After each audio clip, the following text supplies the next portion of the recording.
Okay, YouTube, here we are in part 2 of Jack's house, the assembly.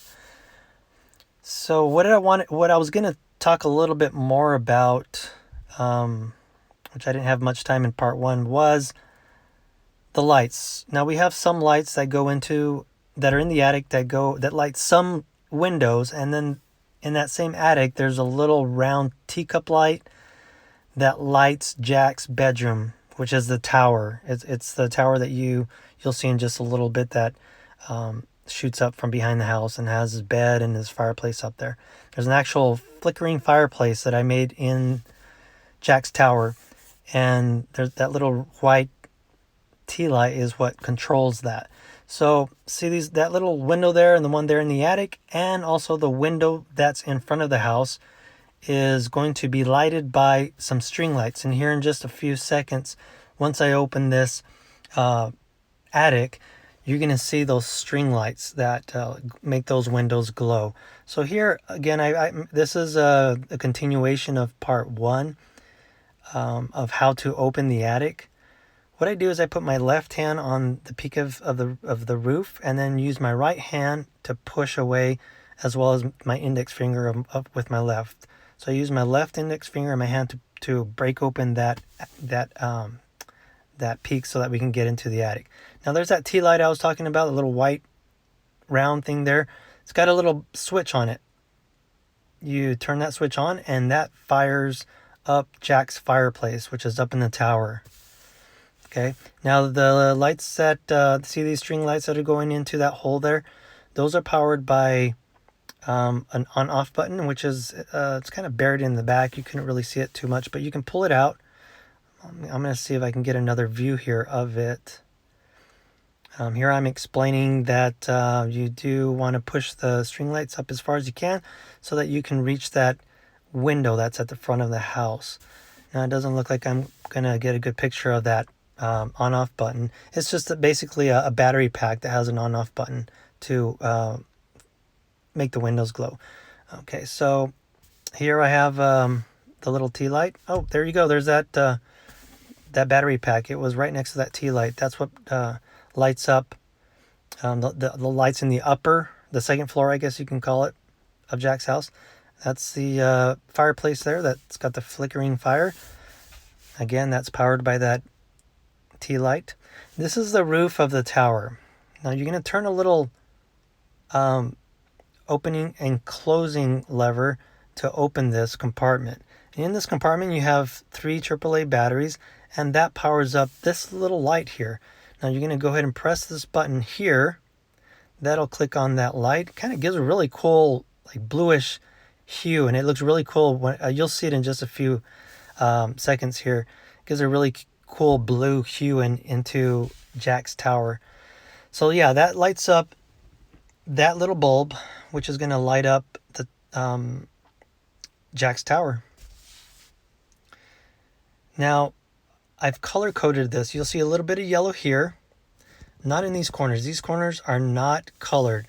It's this one right here, colored yellow. Now you need to match that up with one of the pegs here on Jack's tower, the roof of the tower.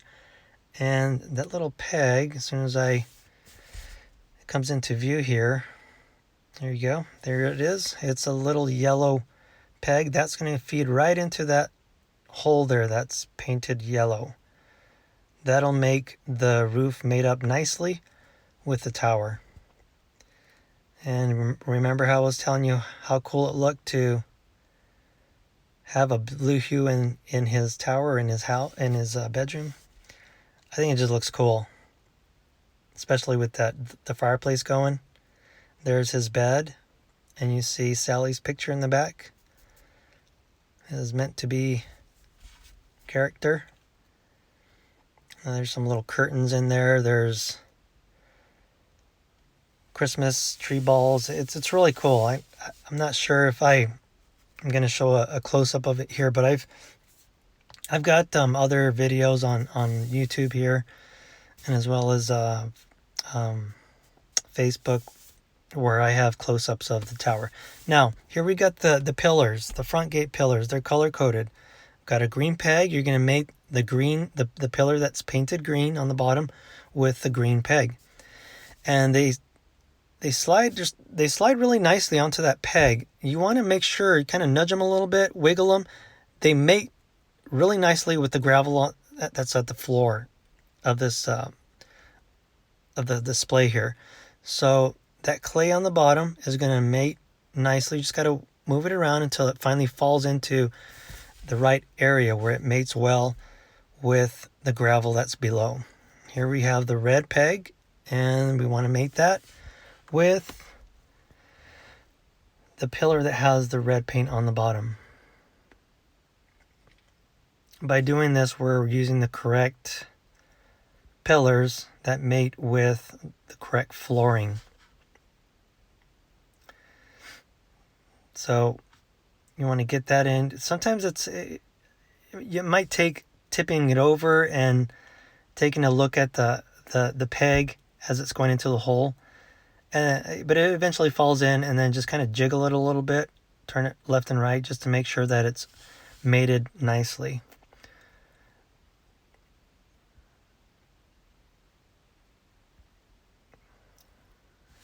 So that's the complete setup of the house, the roof, Jack's tower, the roof of the tower, the installation of the lights. Now, these little pegs, they're not meant to be put in permanently. You just kind of find a way where they'll fit, and then they just stay there. They won't fall as long as you kind of wedge them in. That's the porch that I'm talking about. Now the loft here has 3 supports. And again, these aren't functional, they're just cosmetic. Now there's 3 little holes. There's one, I already put one of the supports in. There's the second one. There's 3 little holes that you want to feed those dowels into. I just kind of turn them back and forth until they go in.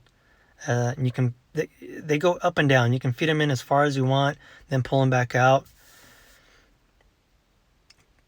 Once you get them in, I like to keep them behind the edge of the porch there, the wall. I keep it right behind the wall so it sits nicely. I'm going to give you a close-up here of how the dowels go into the top portion there. And just feed them up, and once you get them as far as you can to clear that wall there, then bring them back down, and then keep them behind the wall. That'll keep them in place. So you should have 3 dowels on the top, and then 2 that keep the porch up. Well, that's it for part 2, and that is the conclusion of Jack's house. Stay tuned for more videos. I'll be putting more out on the actual tutorial on how I built this and what materials I use. Subscribe and look out for that video. I'll see you guys later.